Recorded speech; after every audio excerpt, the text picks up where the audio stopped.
Our next speaker is an ALS favourite, the Honourable Dr. Peter Phelps. Peter is a Liberal Party member of the New South Wales Legislative Council. He received his Bachelor of Arts with honours at the University of Sydney and then later his PhD in Australian history. Since he completed his PhD, he's worked as an advisor to various Liberal Party members until he was elected to the New South Wales Upper House in 2011. Peter's one of the most principled state parliamentarians the country has, and this was exemplified last year when he resigned as government whip of the Upper House over some new Liberal Party policy over ethanol in fuel, which he described as an egregious breach of Liberal Party core values. We do love having Peter here. I noticed on his Wikipedia page under controversies, there's 4 paragraphs there devoted there, but we thought it hasn't been updated in a while, so maybe we've got something to add to it today. Please let me welcome Peter.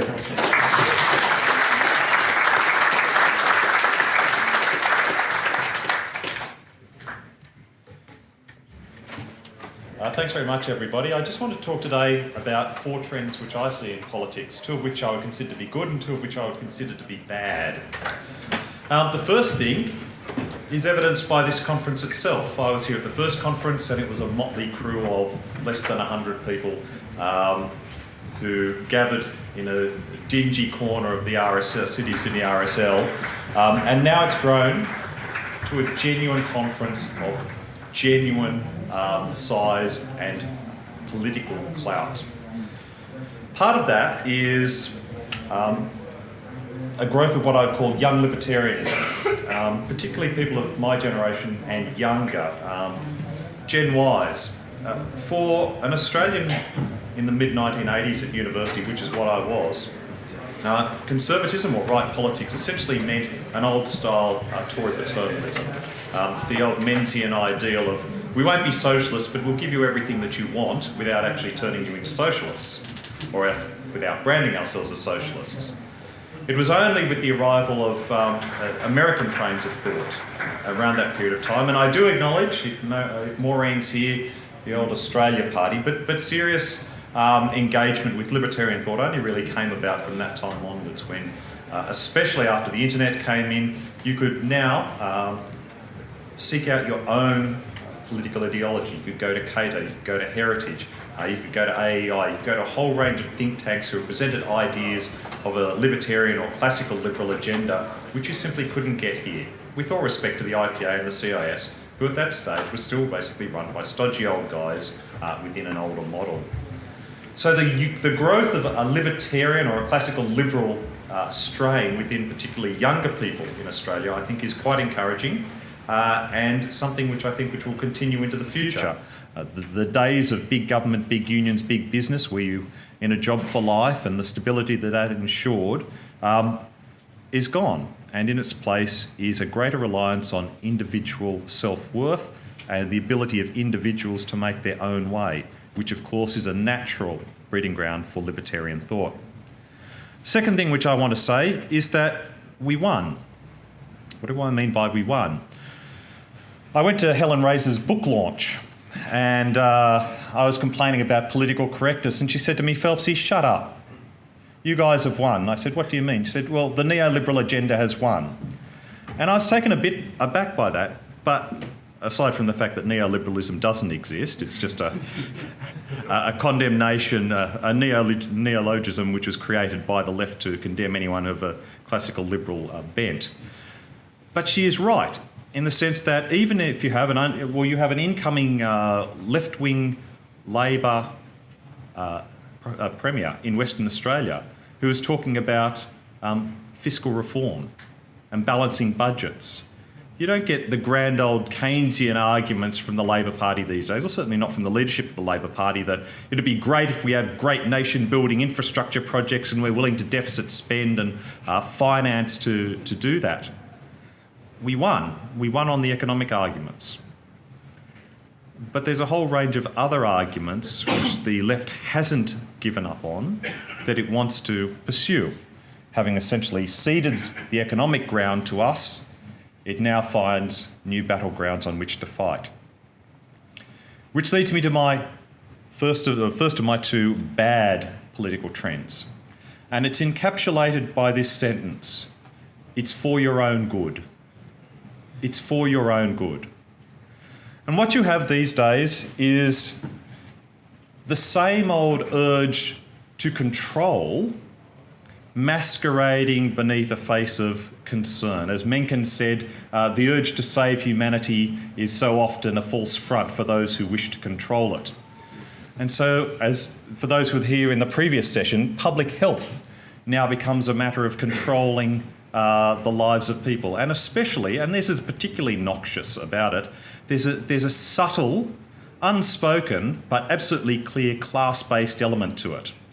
All this obesity in Western Sydney, smoking in Western Sydney, too much soft drink being consumed by people in Western Sydney, childhood obesity in Western Sydney, the ratio of fast food outlets to grocery stores in Western Sydney. In other words, it's the same old bourgeois left who wanted to control humanity from the time of the great progressive movement of the 1890s, when polite young middle-class ladies went around to working-class areas saying you shouldn't drink so much and you shouldn't smoke so much, and you should practice birth control, ostensibly because they didn't want the lower classes from multiplying and potentially voting themselves into power and thereby losing their own power through this horrible new democratisation of society. But it's that same ethos which continues and has continued to the present day. And once upon a time, the Australian polity would have said, "Oh, you're all a bunch of stupid wowsers," and would have laughed at them.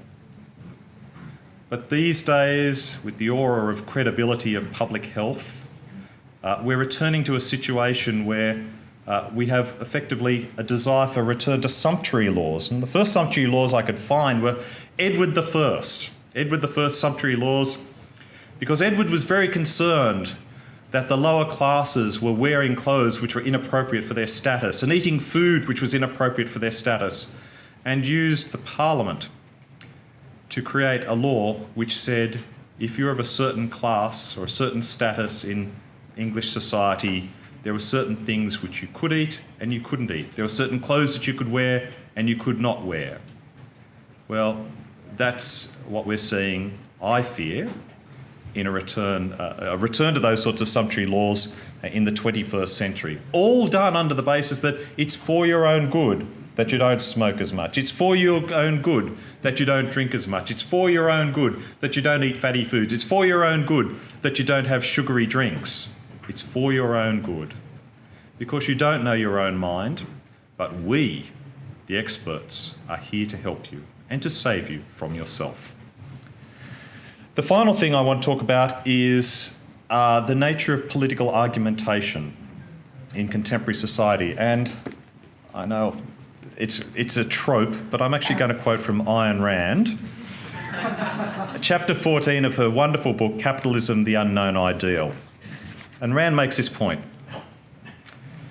In any conflict between two people or two groups who hold the same basic principles, it is the more consistent one who wins. 2. In any collaboration between two people or two groups who hold different basic principles, it is the more evil or irrational one who wins. And 3, when opposite basic principles are clearly and openly defined, it works to the advantage of the rational side. When they are not clearly defined, but are hidden or evaded, it works to the advantage of the irrational side. Well, there's a whole series of what might be called progressive left agendas and arguments which are being used today, where this remains absolutely true. Absolutely true. And the inability, largely, of the right of politics to do that, because the right of politics in this country, unfortunately, has too often been a visceral sort of understanding, an unintellectual understanding of opposition to socialism, but without an alternate narrative to try and take people through to where they actually should be. That's changing, and conferences like this and Mancal and a whole range of other liberty-based organisations as part of a broader liberty agenda, whether it be in one party or another, continues to make inroads. But there's the third bit which makes me quite concerned, and that is opposite basic principles are now no longer clearly defined, and they work to the advantage of the irrational. You need look no further than what might be described as the no platforming of speakers around the university campuses of the United States. And it even happened here at the University of Sydney, albeit the person who was no platformed was a person who supported sugar taxes in opposition to some academics at Sydney University who rightly are opposed to sugar taxes. Now, I think that person was in the wrong, but the failure of will to actually engage your wrong enemies in an argument is appalling. And for our side to do it, which should never happen. Of course, very rarely does our side do that sort of thing because we actually believe we have the arguments to win against those sort of people. No, more often than not, you'll find that the progressive left these days believes that not only can they not win the argument, they don't even want to try and argue.